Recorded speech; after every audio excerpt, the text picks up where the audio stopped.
నమస్తే అన్న. ఆ! నా పేరు నాని. ఆ! నేను ఇది ఇక్కడ వెరైటీ చూడడానికి అని చెప్పని వచ్చాను. నీ ఆ! పేరేం పేరన్నా? నా పేరు కోటయ్య గుమ్మ. ఏ ఊరన్నా ఇది? కానాల చెరువు. ఏం వెరైటీ అన్న ఇది? సంద ఎక్కడ తెచ్చావన్నా ఇయి? ఇనకొండలు. వినకొండ భవ్య సీడ్స్. కొట్లు. ఎట్లుందన్న ఈ వెరైటీ ఎట్లుంది? బాగానే ఉంది, కాసింది. ఒకసారి చూపించన్న, కాపు చూపించు ఒకసారి. బాగా కాసిందన్న. ఇత్తనం అమ్మను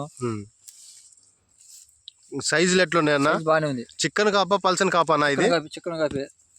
సైజులు కింద నుంచి పై దాకా బొబ్బర్ గాని నల్లి గాని ఇప్పటికే బాగానే ఉంది. ఎన్ని ఎకరాలు వేసావన్న ఈ వెరైటీ? నేను 3 ఎకరాలు. 3 ఎకరాలు. 3 ఎకరాలు. ఎట్లుందన్న 3 ఎకరాలు ఎట్లుంది? బానే ఉందా? ఈ ఊర్లో ఎంతమంది తీసుకొచ్చి ఉంటారు ఈ వెరైటీ? 10 ఎకరాలు. ఎంతమందికి ఇప్పించావు నువ్వు ఇది? 10 మందికి ఇప్పించావు. వాళ్ళు ఎట్లున్నాయన్నా? ఇట్నే ఉన్నాయి వాళ్ళందరి? మిగతా రైతులు వేసుకోవచ్చా? వేసుకోవచ్చు, ఇబ్బంది లేదు. ఇత్తనం ఓకే. సైజులు కానీ ఏం ఇబ్బంది లేదన్న. మిగతా రైతులు వేసుకోవచ్చా? వేసుకోవచ్చు, ఇబ్బంది లేదు. ఒకసారి కాపు చూపించనా? ఇగో కాపు చూసుకో, ఇబ్బంది లేదు. ఇగో చూసుకో కాయ. తాలు శాతం కానీ తాళ్ళు ఇప్పుడు కూడా ఏం లేదు, బాగానే ఉన్నాయి. ఇది చూసుకో, ఇబ్బంది లేదు. డెరటంగా బాగా చికెన్ కాపు. ఓకే. ఇగో కొత్త కాయే కింద నుంచి పై దాకా స్టెప్పులు ఏమైనా తంతలుగా తంతలు వేస్తుందన్నా.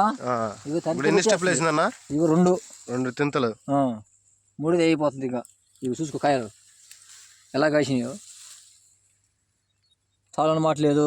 ఓకే, ఇబ్బంది లేదు. విత్తనం మీరు ఇదివరకు కూడా వేసి ఉంటారు కదన్నా వెరైటీలు? వేసిన దాని మీద బిద్దకు బాగా కాసింది నాకు. ఆ వెరైటీలకి ఈ వెరైటీలకి ఏమన్నా మీకు అనిపిస్తుందా? ఇదే మంచిది. ఇదే మంచిదా? వేస్తారా ముందు నాటికి? ఇంకా ఎన్ని ఎకరాలు వేస్తారన్నా? మనం ఇదే 3 ఎకరాలు మళ్ళీ. ఓకే, మళ్ళీ ఇంకోరు తను ఇప్పిస్తారా? ఇప్పుడు ఎందుకు ఇప్పుడు ఆడిపోతాం. సరే ఓకే అన్నా.